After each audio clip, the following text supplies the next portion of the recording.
In 1985, on one of my regular Sunday afternoon visits to the Philadelphia Museum of Art, I see a sepia-toned portrait hanging near the doorway of a gallery filled with large-scale 20th century art, many times its size. For some reason, the neighboring works do not dwarf the small, dark painting. Instead, they amplify its strange presence. Boosh, boosh, boosh, boosh. The hyper-real photograph looks like a daguerreotype. Excusez-moi!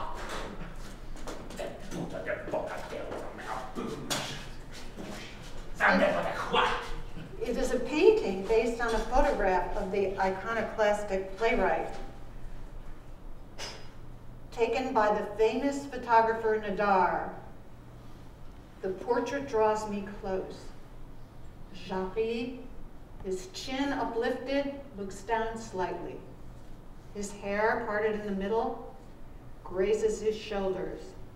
A pencil mustache defines a triangle above his upper lip, and a curving line of hair runs from beneath his mouth down his chin, forming a shadow beard. Shadow beard?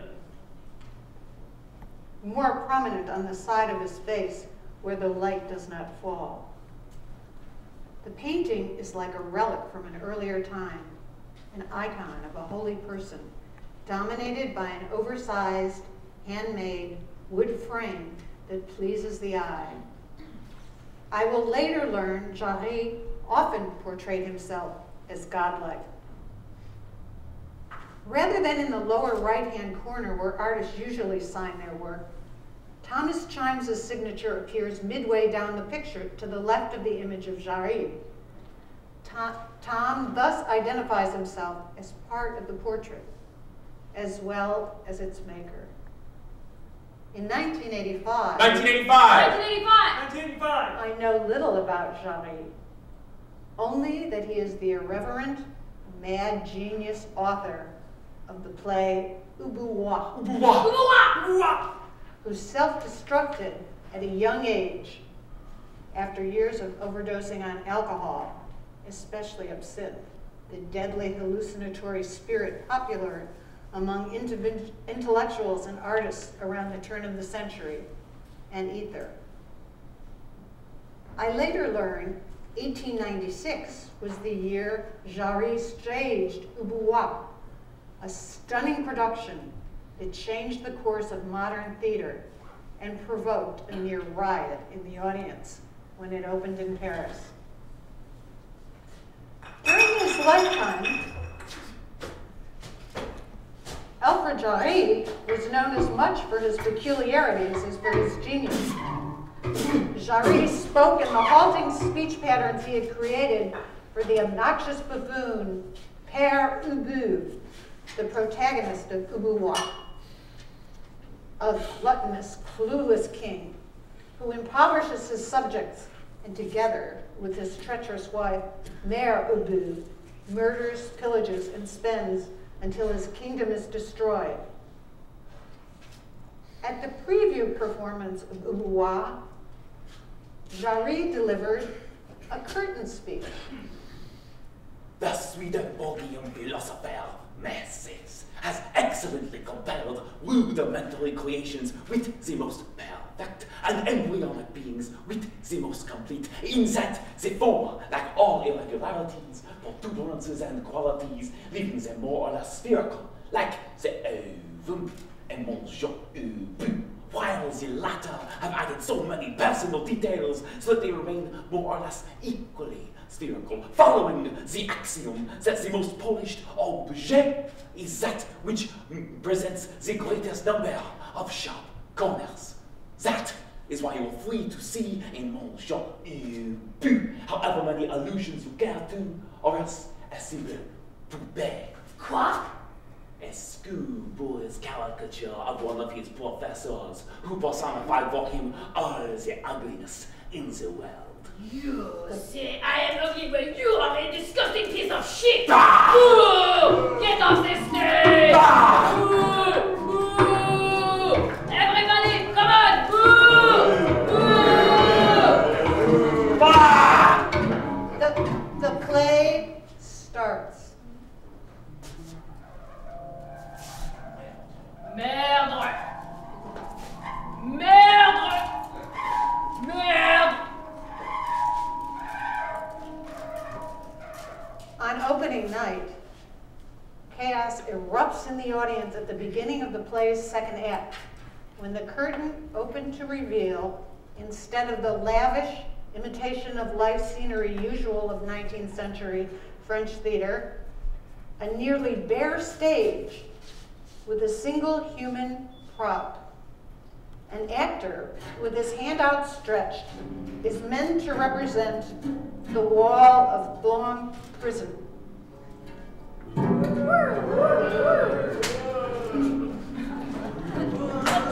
I was just doing what I was taught.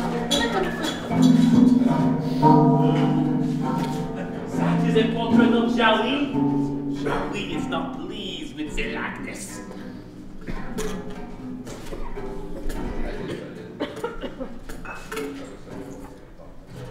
In 1990, my husband Peter and I visited an exhibition of Chimes' paintings at the Lowe's Gallery in Philadelphia.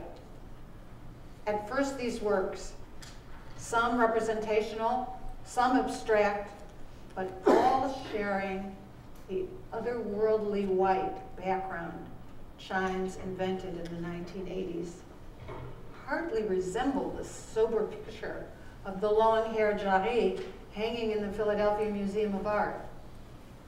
Still, Jarry is in the figure of the representational white paintings, but with shorter hair, heavily mustached, painted in profile, wearing a pork pie hat, and seeming to move across the lower part of the picture plane. After a while, Chimes' hand and ideas become recognizable in these white paintings.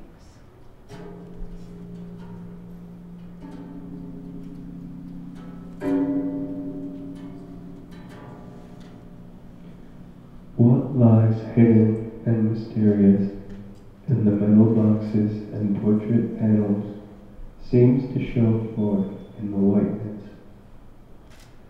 The white explains nothing, but simply points to the mystery, as if to say, there it is, accept it. There is something profoundly dark about such mystery, and yet at the same time, full of light.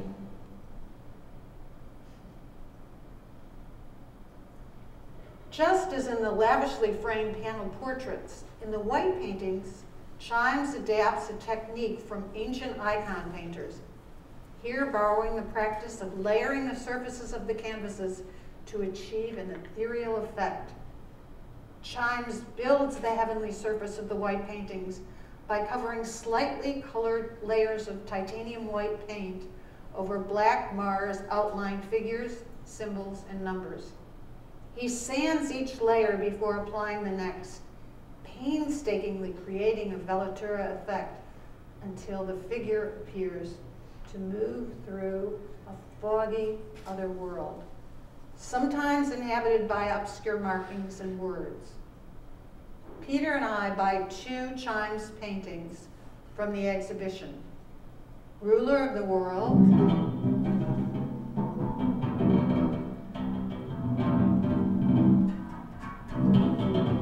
and Concerning the Gate. Artist and installer par excellence Tristin Lowe hangs Concerning the Gate between a ruler piece by Sildo Morales and 3 of Wade Guyton's earlier works. You know, I never get involved in the installation of my work in the gallery, or anywhere else for that matter. I find it interesting to see where others place my work. Your installation is interesting.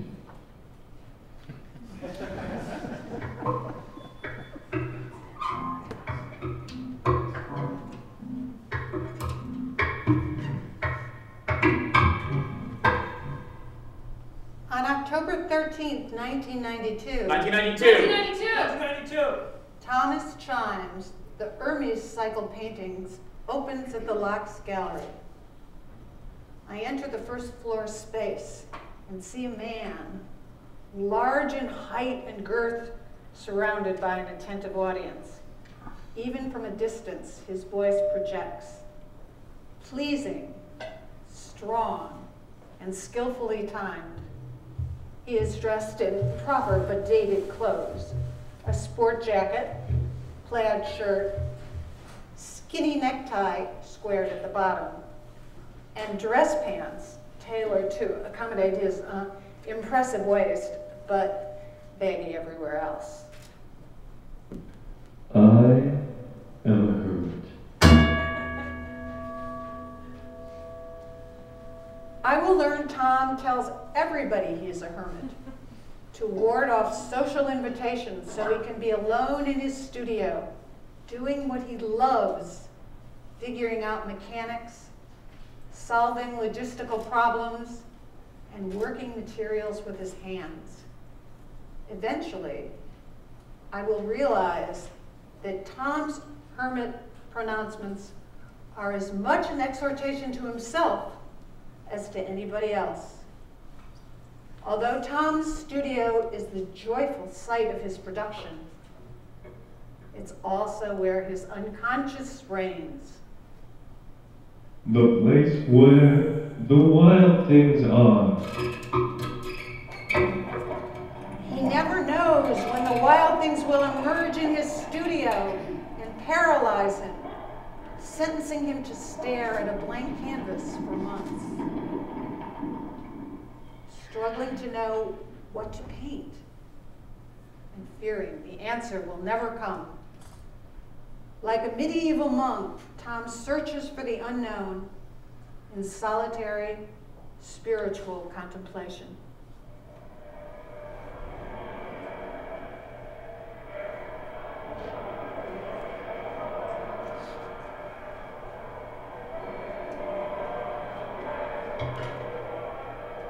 Thoroughly enjoying himself at the opening dinner, Tom entertains us with stories about his days in 1940s and 50s New York, studying at the Art Students League and hanging at the Cedar Bar, where Jackson Pollocks and the other great artists of his time and their hangers-on drank.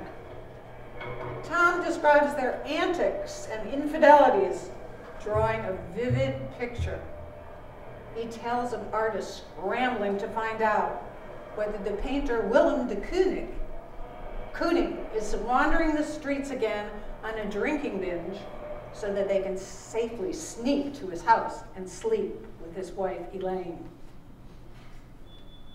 Somehow, the 71-year-old hermit Tom, contemplating the final stage of his life, and I, a lawyer in her early 40s and ripe for an awakening, knew there was a friendship to be had.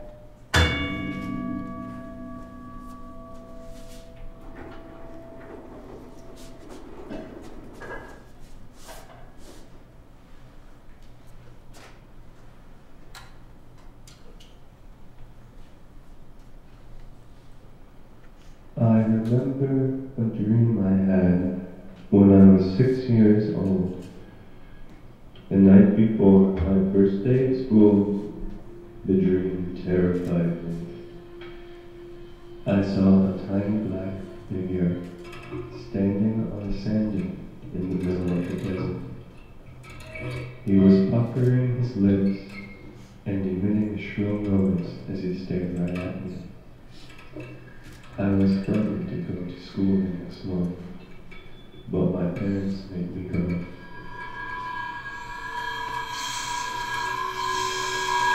Soon after I arrived at school, the teacher spread a large white sheet of paper across the floor. All the kids drew on the paper, including me. Immediately, I was struck. Art making intrigued me. It was the positive that enabled me to overcome my terrifying dream. After that, I dreamt about beautiful young girls in diaphanous dresses. I went happily to school each morning. I knew I had to make art.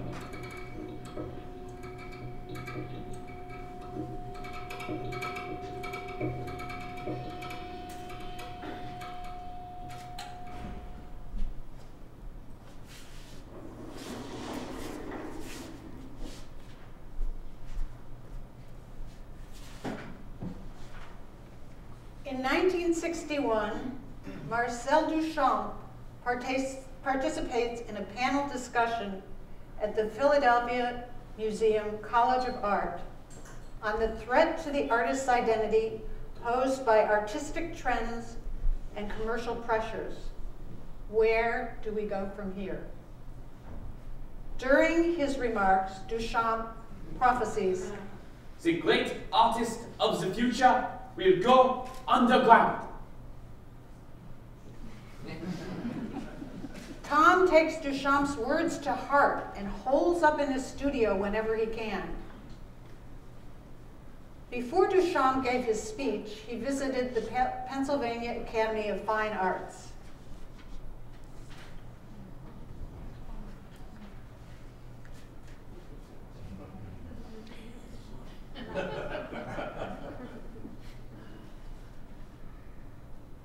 Roger Lapel snapped his photo.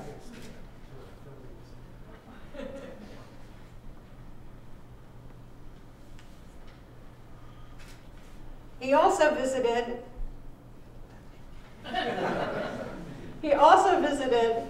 the Institute of Contemporary Art, where Chimes himself later will have an exhibition.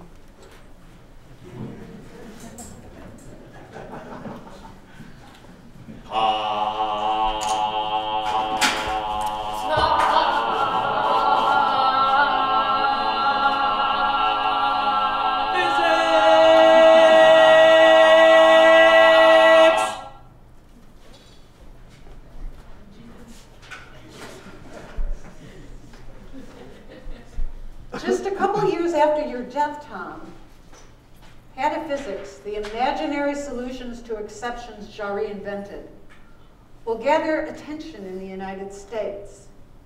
You and Pataphysician Duchamp could not possibly have imagined prominent pataphysicians from around the world would gather here in Philadelphia. Pataphysics, Philadelphia La Pataphysique, centered right here at the Slought Foundation.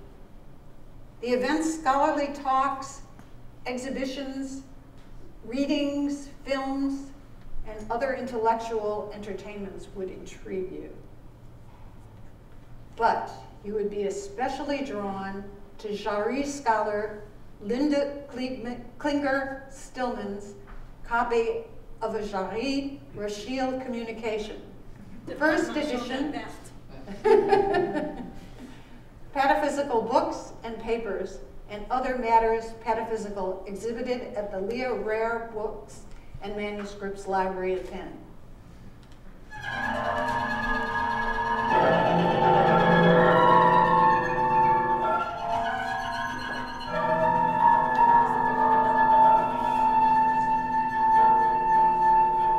Ineluctable modality of the visible, at least that, if no more, thought through my eyes. Signatures of all things I am here to read, sea spawn and sea rack, the nearing tide, that rusty boot, snot green, blue silver, rust, colored signs, limits of the diaphragm. But he adds, in bodies. Then he was aware of them bodies, before of them colored. How? By knocking his sconce against them, sure. Go easy. Bold he was, and a millionaire. Maestro di color che sanno. Limit of the diaphragm. In. Why in? Diaphragm. A diaphragm. If you can put your 5 fingers through it, it is a gate. If not, a door. Shut your eyes and see.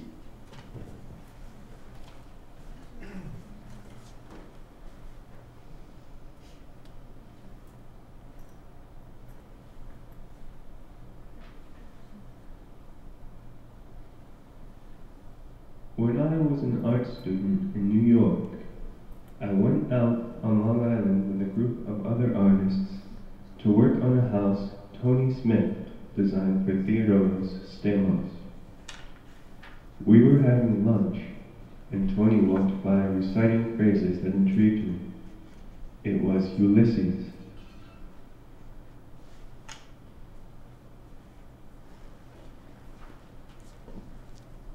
Stephen closed his eyes to hear his boots crush, crackling wrack and shells. You are walking through it howsomever. I am, a stride at a time, a very short space of time, through very short times of space. 5, 6, the nacheinander. Exactly. And that is the ineluctable modality of the audible. Open your eyes. No. Jesus. If I fell over a cliff that beetles over its base, fell through the nacheinander ineluctably, I am getting on nicely in the dark. My ass-shawled hangs at my side. Tap with it, they do. My 2 feet in his boots are at the end of his legs, nebeneinander. Sound solid, made by the mallet of Los Demiurgos. Am I walking into eternity along Sandy Mount Strand?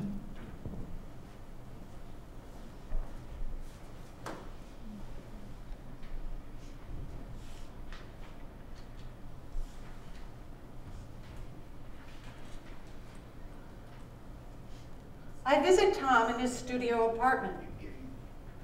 As soon as I'm inside, a panoramic view of Philadelphia welcomes me. One side of the large room serves as Tom's bedroom, the other as his studio, with no divider between. Since both the bedroom and the studio abut the window wall, Tom lives and works in the southern light. The space is pared down for uninterrupted dreaming, clear thinking, and creating. Everything is in precise order. The bed carefully made, and the bathroom and kitchen spotless. I admire the wood floors without a speck of studio dust. Because I constantly grind and finish wood for the paintings I am working on, I sweep the apartment every day.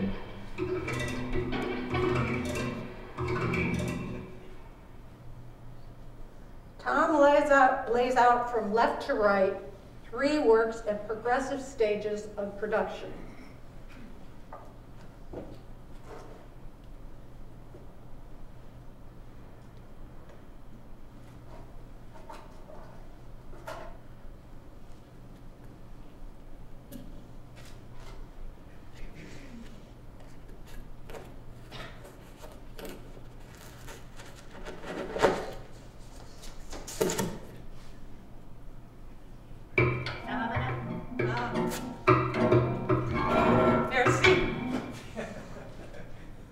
He picks up the second box and caresses its painted surface, polished to a white glow, and explains that he paints and sands each layer to create the right whiteness, tone, and depth.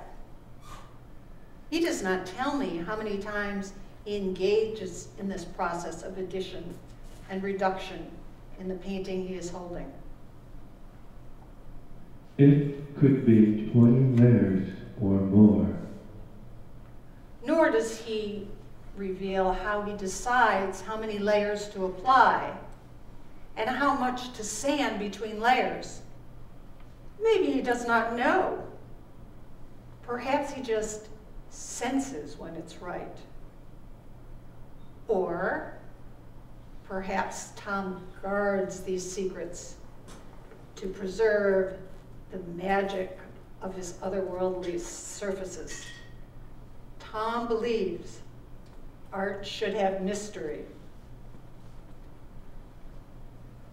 The third stage work Tom shows me is inscribed with the raised outline of the image of Alfred Jarry on the cover of the May to June 1960 edition of the Evergreen Review.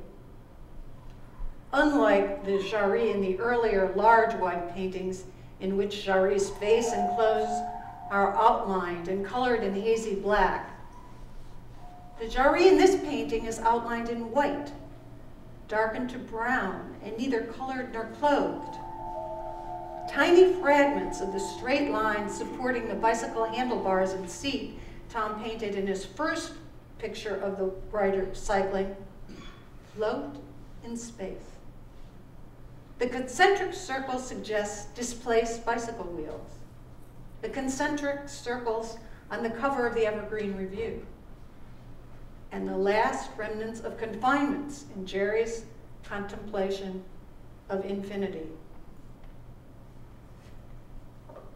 At the bottom of the work, Tom wrote, "The keys to Given." I am going to let you pick one of these paintings when I am finished. I know which one I want. The keys to Given.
Chimes' retrospective, his paintings line the walls of a large part of the Philadelphia Museum of Art's main floor. Tom sits on a folding chair. People from his past and from his present come to pay their respects. The entire extended Chimes family pays homage with love. Tom's ex-wife, Dawn, looking much like the portrait in the exhibition that Tom painted from a photograph of her taken 40 years earlier, is there too. Everyone wants to talk to Tom, make physical contact with him, and share the moment. Tom beams. I study the works in the order in which they are hung, happily reliving my conversations with Tom. The works, and there are many of them, trace Tom's progression and digressions. When I come upon the last work in the exhibition, untitled Finnegan's Wake, a grid of 25 3x3-inch paintings, I'm taken aback. The first painting in the assemblage is the one I had selected, and Tom promised me in his studio he would give it to me years before. The Keys to Given. Tom had decided that it was more important that the Keys to Given be part of the assemblage than that he keep his promise to me. I study Untitled Finnegan's Wake, slowly appreciating its aptness as the summation of Tom's retrospective, a grid of squares containing symbols from all 50 years of his work. Tom has struggled throughout his life to reconcile contradiction and opposition, to achieve balance through myth. How well the grid, the emblem of modernity that enables the artist to resolve contradictions, expresses Tom's artistic process. It is right that the Keys to Given, a merger of Tom's heroes, Joyce and Duchamp, as influenced by Jarry, initiates the final grid of paintings. The tiny paintings reflect fragments of Tom's identity, his fascination with Jarry and the artists influenced by him, matter, religion, mathematics, and entropy. It is an assemblage of Tom, a composite self-portrait. The Keys to Given belongs where it is. Untitled Finnegan's Wake is a masterpiece that depends upon it. I feel privileged to have learned its secrets from Tom.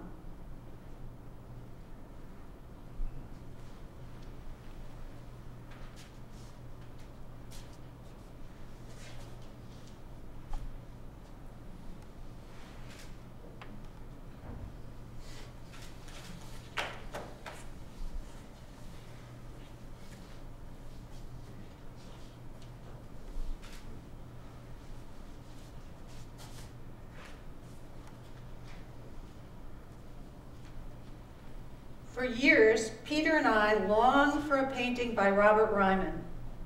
Finally, just before Peter's 60th birthday, Ryman allows me to buy a 1962 painting that at first Ryman thought not to sell. In celebration of the painting's arrival in Philadelphia, local Ryman aficionados come to pay homage to the great artist who uses white paint, but does not create white paintings. Each guest bears gifts: white chocolate, a whitened photograph, white flowers from artist Stuart Netsky, and dessert with spots of white whipped cream. Later, we invite Ryman to dinner with Heidi Nibbling and Larry Becker.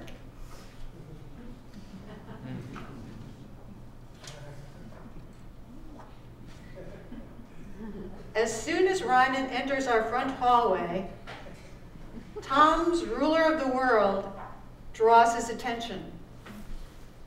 Ryman walks over to Tom's ethereal white painting, examines it close up, farther away, with and without his glasses. Ryman, the master of painting with light, concludes, this is quite an interesting surface. Ryman and Tom are soulmates. Ryman explains that his use of white functions to direct and clarify so that everything will be visible. Similarly, Tom speaks of the white painting enabling him to direct light toward luminosity. Ryman and Tom investigate reality through the alchemy of paint. Although Ryman's paintings look abstract, he considers them realistic, without the illusion of pictorial perspective. Ryman describes a painting as an actual object in real space, as opposed to the representation of an object in virtual space. Though Tom's portraits look representational, they portray actual abstract ideas and achieve realism through illusion. So too, every property of paintings either Ryman or Chimes makes, surface, texture, style, support, signature, and relationship to the wall, is meaningful.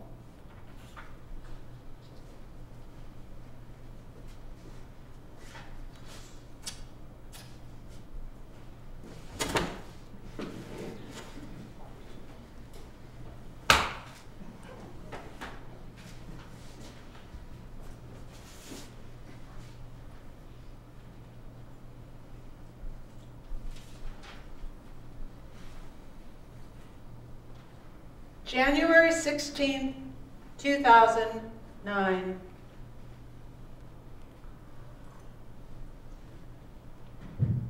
My work is connected to my cancer. The first melanoma operation in April 2008 had to do with resistance. I wanted to get rid of the circle, which repeatedly surfaced in my work. The circle is associated with a gold coin a traveler must keep in his mouth as he goes to the underworld over the river Styx. I was always working to rid the white from my paintings and traces of the yellow. I described this in the last two poems I wrote 40 years ago. This is the second to last poem I wrote. The eternal predicament of lapsed time and buried zeal, the prudential void of wasted time and broken pride, beyond the rubble and end, shining structures, all white and gold coins, shaped by the fingers of the artist, spirit shaped by the fingers of the artist. Tom told me the 3 by 3 inch paintings relate to this vision. They have a yellow tone, a gold light spirit. The circle has so many meanings in ancient philosophy. The human mind cannot deal with infinity. Einstein suffered stomach upset when he tried to think of infinity. Then Einstein drew a circle around infinity to make it stop upsetting him, to free himself from focusing on the eternal predicament. The circle helped me shrink my paintings to 3 inches.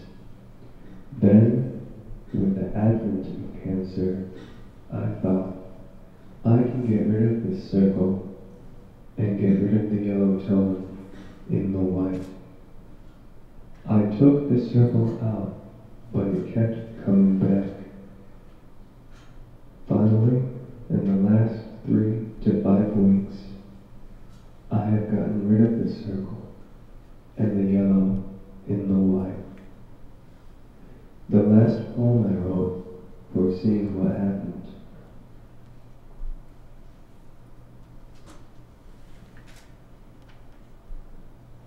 This inner world reflects the outer world.